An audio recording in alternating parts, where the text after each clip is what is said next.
여러분 안녕하십니까? 이해하기 쉽게 법률 상식을 전해드리는 택수의 투시경 이택수입니다. 통상 돈 받을 채권이 있을 때에 소송을 제기하여 판결을 받기도 하고 또 지급명령 신청을 해서 지급명령을 받기도 합니다. 이 두 가지가 어떠한 차이가 있는지에 대하여 말씀 올리겠습니다. 먼저 구독, 좋아요 부탁드립니다. 판결이나 지급명령을 받는 목적은 이를 가지고 채무자의 재산의 강제집행, 흔히 말하는 경매를 붙이기 위해서이죠. 이 점에서는 공통점이 있습니다. 그렇다면 지급명령은 판결과 무엇이 다르고 장단점은 무엇인지에 대해서 알아보겠습니다. 첫째, 판결은 어떠한 청구라도 판결을 해달라고 청구할 수가 있습니다. 그러나 지급명령은 신청 범위가 한정되어 있습니다. 법 조문상으로는 금전 그 밖의 대체물이나 유가증권의 지급을 목적으로 하는 그 청구일 경우에 허용된다고 규정되어 있는데, 지급명령은 대부분 금전의 지급을 목적으로 이용되고 있는 것이 현실입니다. 소유권 이전 등기라든지 점포명도, 물건의 인도 등을 청구하는 경우에는 지급명령으로 해결할 수가 없습니다. 둘째, 일반 소송은 소장을 접수한 지 수개월이 지난 후에 첫 재판이 열리고 심리를 거쳐 판결을 받기까지 상당히 오랜 기간, 길게는 몇 년이 소요되지만 지급명령은 판사가 재판기일을 열지 않고 서류만 보고 내리기 때문에 절차가 신속하게 이루어집니다. 셋째, 소장을 접수하여 소송을 제기할 경우에는 인지를 첨부해야 하고 인지대는 소송물 가액에 따라 변동되는데, 현행법상 1억 원을 청구할 경우 0.4%인 40만 원의 인지대가 소요됩니다. 그런데 지급명령을 신청할 경우에는 대충 그의 10분의 1만 첨부하면 되기 때문에 비용을 절감할 수가 있습니다. 넷째, 지급명령에 대하여는 채무자가 이를 송달받은 날로부터 14일 이내에 이의 신청을 할지 여부를 결정해야 합니다. 이의 신청을 하면 보통의 재판 절차로 회부되고, 이 경우 통상의 인지대에서 지급명령 때 첨부하지 아니한 나머지 약 10분의 9의 인지를 첨부해야 합니다. 다섯째, 가장 중요하고 다소 이해하기가 어려운 부분입니다. 여러분, 기판력이란 말 들어보셨을 겁니다. 기판력. 판결은 기판력이 있으나 지급명령에는 기판력이 없습니다. 통상 법원에서 재판 심리를 거치지 않고 내리는 것이 있는데, 지급명령이나 이행 권고 결정도 여기에 포함되죠. 이런 경우에는 기판력이 인정되지 않고, 기판력은 판사의 심리, 즉 변론을 거친 판결의 경우에만 인정이 됩니다. 이해를 돕기 위해 예를 들어보겠습니다. 편의상 채권자의 이름을 이채권씨, 채무자의 이름을 김채무씨라고 하겠습니다. 이채권씨가 김채무씨에게 1억 원을 대여했다가 김채무씨가 약속된 날짜에 1억 원을 갚았습니다. 그런데 이채권씨가 변제받은 사실을 무시하고 1억 원을 또다시 갚으라고 법원에 청구를 했는데, 김채무씨가 1억 원을 갚았다는 사실을 말하지 않아서 법원에서는 김채무는 이채권에게 1억 원을 변제하라, 이렇게 판결 혹은 지급명령을 했습니다. 그리고 이채권 씨는 이를 가지고 김채무 씨의 재산의 경매 신청을 했습니다. 이와 같은 가정을 전제로 해서 보겠습니다.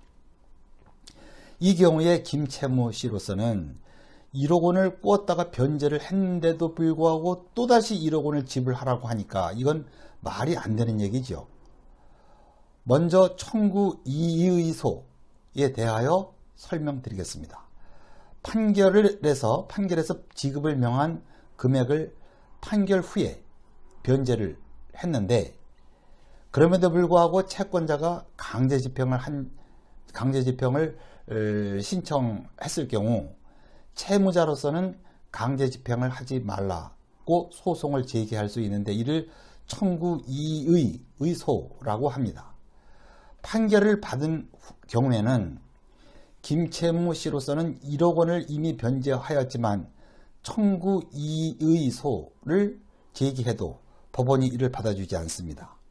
1억 원을 변제하였다는 사실에 대하여는 판결 이전에, 정확하게는 사실심 변론 종결 이전에 법원에 주장했어야 하고 판결 확정 후에는 하지 못합니다.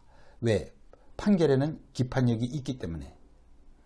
이에 반하여 지급 명령을 받은 경우에는 1억 원을 이미 변제하였으니 강제집행은 부당하다고 주장을 할 수 있습니다. 즉 청구 이의소를 제기할 수 있습니다. 왜? 지급 명령에는 기판력이 없기 때문에. 이것이 판결에는 기판력이 있고 지급 명령에는 기판력이 없고의 가장 큰 차이입니다. 청구 이의소를 제기하여 심리가 진행 중이더라도 경매 절차가 자동적으로 중단되는 것이 아니고 경매 절차를 중단시키려면 별도로 강제집행 정지 결정을 받아야 합니다. 판사가 강제집행 정지 신청이 이유 있다고 인정을 하면 보증금을 공탁하는 조건으로 강제집행 정지 결정을 해주는데 이 경우 공탁하는 보증금의 액수는 실무상 청구금액 전부, 여기서는 1억 원 전부를 말하죠.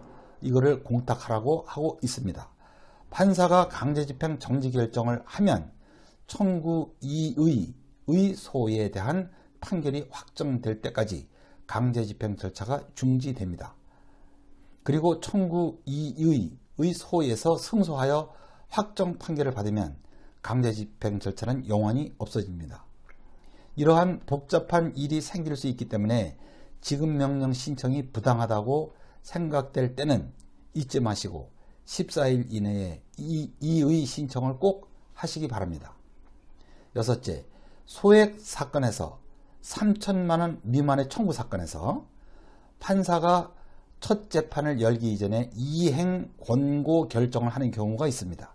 이행 권고 결정도 판사가 심리를 하지 않고 내리는 결정이기 때문에 지급 명령과 같이 기판력이 없고 이를 토대로 채권자가 강제집행을 신청하였을 때 청구 이의소를 제기할 수 있어서 이행 권고 결정과 지급 명령은 거의 동일한 효력이 있습니다.